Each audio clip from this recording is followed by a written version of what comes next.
Robert B. Greving. Dabar, kai dulkių padaugėjo, versta iš crisismagazine.com. Romui ekskomunikavus FSSPX, aišku viena, padėtis nėra aiški. Nors ekskomunika išsprendė kai kurių FSSPX narių statuso klausimą, ji neišsprendžia pagrindinių problemų. Tikėtina, kad jos nebus išspręstos dar keletą kartų. Tiems, kurie nori suprasti šias problemas, siūlau pažiūrėti Conoro Gallagherio tinklalaidą su kunigu Gerardu Murray ir kunigu Jonathanu Loopsu iš FSSPX. Ji ilga, trunka apie 4 valandas, tačiau abi pusės kalba geranoriškai ir aiškiai. Norėčiau supaprastinti pateiktus argumentus, kaip juos supratau, ir tada papildyti kitais svarstymais, kad parodyčiau, kodėl trumpalaikis, bet galbūt būtinas ekskomunikos veiksmas mažai ką reiškia vidutiniam katalikui. Trumpai tariant, abi pusės aptarė pagrindinės problemas, skiriančias Romą ir FSSPX – ekumenizmą, bažnyčios ir valstybės santykius bei vyskupystės pareigybės pobūdį. Mišių klausimas nebuvo aptartas, tikriausiai dėl laiko trūkumo. Tačiau kunigas Loopsas teigia, kad šis konkretus klausimas, nors ir svarbus, yra labiau didesnių problemų simptomas nei problema savaime. Kalbėdamas apie minėtus klausimus, kunigas Loopsas parodė, kad iki Vatikano antrojo susirinkimo bažnyčios pozicija buvo A, tačiau kai kurie susirinkimo dokumentai atrodo numanė arba tiesiogiai teigė B. Jo teigimu galima sutikti su A arba B, tačiau jų suderinti neįmanoma. Be to, net jei pavyktų išplėsti dokumentų prasmę taip, kad jie bent iš dalies atitiktų ankstesnį bažnyčios mokymą, bažnyčios hierarchijos, įskaitant popiežius, veiksmai ir pareiškimai nuo susirinkimo laikų, atlikti susirinkimo vardu, neabejotinai prieštaravo ankstesniam bažnyčios mokymui. Dėl to vyskupų šventinimo atžvilgiu susiklostė būtinybės būsena, kad tikintieji galėtų gauti nuoseklų ir tikrą bažnyčios mokymą. Jis panaudojo analogiją apie tėvą, kuris net jei ir nesąmoningai prastai maitina savo vaikus, dėl ko vienam iš vaikų tenka elgtis prieš tėvo valią, kad būtų tinkamai maitinamasi. Tai įtikinamas palyginimas. Atrodo, kunigas Murray sutiko, kad gali kilti problemų suderinant susirinkimo dokumentus su ankstesniu mokymu. Tačiau taip pat mano, kad galiausiai juos būtų galima suderinti. Be to, jis sutiko, kad tam tikri popiežių ir vyskupų veiksmai nuo Vatikano antrojo susirinkimo laikų buvo problemiški, švelniai tariant. Tačiau jo argumento esmė buvo ta, kad SSPX vykdomas vyskupų įšventinimas niekaip nepadėtų išspręsti šių problemų ir tiesiogiai prieštarautų popiežiaus norams, kuriam, kaip teigia FSSPX, ji yra ištikima. Tai taip pat yra įtikinami, jei negalutiniai argumentai. Tikiuosi, kad buvau teisingas abiejų pusių atžvilgių. Taigi dabar esame pasiekę ekskomunikos etapą.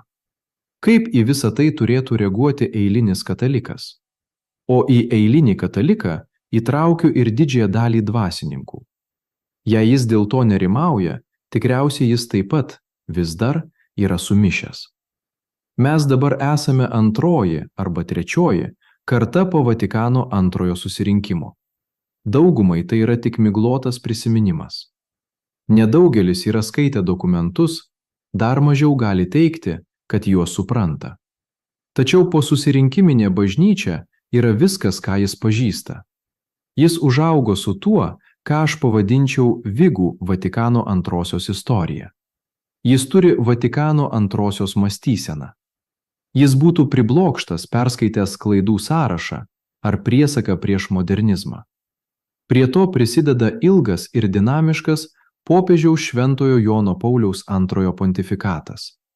Jis buvo charizmatiškas ir veiksmingas. Jis atgaivino išsekusią bažnyčią, turėjo įtakos pasaulinėje arenoje ir padarė gilų poveikį jaunimui. Daugelis jų dabar yra suaugę ir savo grįžimą į tikėjimą priskiria būtent jam. Konservatyvių katalikų džiaugsmui ir liberalų nusivylimui, jis buvo ryžtingas šeimos gynėjas ir abortų priešininkas.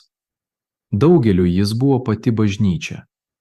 Tačiau negalima paneigti, kad jis darė ir sakė abejotinus dalykus ekumenizmo bei bažnyčios ir valstybės santykių klausimais. Jis buvo Vatikano antrojo susirinkimo šalininkas ir viską darė susirinkimo vardu, bei remdamasis būtent tais dokumentais, dėl kurių kyla daugiausia abejonių. Taip pat negalima paneigti, kad jis rodė tam tikrą aklumą arba bent jau neatsargumą, kai kalbama apie tam tikrus vyrus, kuriuos jis paskyrė į vyskupus ir kurie galiausiai turėjo milžinišką įtaką visoje bažnyčioje. Ar jis dėl to kaltas, ne man spręsti. Galiausiai jo asmenybės didybė prisidėjo prie to, kas vadinama hiperpapizmu, sampratos, kad popiežius yra Kristaus balsas, o ne tik jo vietininkas. Po Jono Pauliaus II sekė 4 amžiaus, su trumpa pertrauka Benedikto XVI pontifikato metu, kupinas problematiškų, dviprasmiškų, galbūt net eretiškų pareiškimų ir veiksmų iš Romos bei daugelio vyskupų ir dvasininkų. Popiežius Pranciškus mus pavėžėjo tikrais amerikietiškais kalneliais. Sinodas apie sinodalumą šį procesą dar labiau paspartino. Ir visa tai buvo daroma Vatikano antrojo susirinkimo vardu arba jo įtakoje, tiksliau jo vadinamosios dvasios vardu. Man atrodo, kad kebliausias klausimas yra tas, kad niekas nesugebėjo aiškiai apibrėžti, koks buvo ar yra Vatikano antrojo susirinkimo autoritetas. Kai kuriems, daugiausia tiems, kurie užima įtakingas pareigas, šis susirinkimas ir jo dvasia yra dogmatiški. Tai, ką popiežius sako susirinkimo vardu, ką Roma sako susirinkimo vardu, ką sinodas apie sinodalumą sako susirinkimo vardu, turi būti laikoma galutiniu katalikų mokymu. Tačiau daugelis to, kas sakoma ir daroma, tiesiogiai prieštarauja ankstesniam bažnyčios mokymui. Kitiems Vatikano antras susirinkimas buvo pastoracinis, dažnai tik pastoracinis, kad ir ką tai bereikštų. Ar iki čia man pritarite? Jau daugelį metų girdžiu, kaip žmonės, norėdami paaiškinti sumaištį dėl Vatikano antrojo susirinkimo, sako: na žinote, dažnai praeina daug laiko, kol susirinkimo nutarimai įsigalioja. Tai tiesa, bet ankstesni susirinkimai priimdavo galutinius dekretus lakoniška kalba, kurią lydėdavo autoritetingos anatemos. Jie juos priimdavo tais laikais, kai naujienos keliaudavo pėsčiomis arba žirgais. Galbūt prireikdavo šiek tiek laiko, kol deklaracijos jūs pasiekdavo, bet jas gavus, jūs tiksliai žinodavote, ką jos reiškia. Tuo tarpu Vatikano antrasis susirinkimas išleido pompastiškas komitetų ataskaitas greitojo ryšio amžiuje. Naujienas gavome iš karto, bet praėjus 60 metų vis dar nežinome, ką jos reiškia. Daugeliui, ir aš save priskirčiau prie šios kategorijos, atrodo, tarsi Romos Vatikano antrasis susirinkimas kabinėtųsi prie FSSPX. Kodėl juos reikėtų išskirti dėl vyskupų įšventinimo, kai jūs ką tik patvirtinote sutartį su Kinijos komunistinė vyriausybė, dėl kurios dėrėjosi ne kas kitas, o Teodoras Makarikas, pagal kurią ta vyriausybė skiria, iš esmės įšventina, vyskupus. Kodėl reikėtų išskirti FSSPX dėl vyskupų įšventinimo, kai katalikų vyskupas padėjo įšventinti anglikonų vyskupą ir dėl to nebuvo jokių pasekmių? Net tie, kurie yra Jono Pauliaus II katalikai, jaučia, kad jų tikėjimas bažnyčia yra išbandomas. Kiek laiko katalikas, kuris bent šiek tiek išmano savo tikėjimą, gali kartoti? Na, manau, štai kur mes dabar esame. Leidžiame skyrybas, laiminame homoseksualias poras, esame vienybėje su visomis religijomis ir kas ten dar? Ar jauni ir tariamai konservatyvūs dvasininkai laikysis bendros linijos kopdami karjeros laiptais, jei jiems iš viso bus leista kilti? Jie atsiduria tarp dviejų uolų. Po visu tuo slypi dar viena tendencija. Augantis jaunatviškas, gyvybingas ir net karingas tradicionalistų judėjimas, gerai išmanantis tikėjimą ir nors ir pagarbus, labai atsargiai žiūrintis į hierarchiją. Būtent iš čia kyla augimas. Ir atrodo, kad būtent į tai esantys valdžioje nukreipė savo dėmesį visais klausimais susijusiais su Vatikano II susirinkimu. Kiek laiko turi trukti padėtis, vadinama krize, kol ji tiesiog tampa status quo? Tiesą sakant, mes jau nesame krizėje. Mes įklimpome į pelkę. Šiandien būti kataliku beveik reikalauja pasiekti tam tikrą kognityvinio disonansą.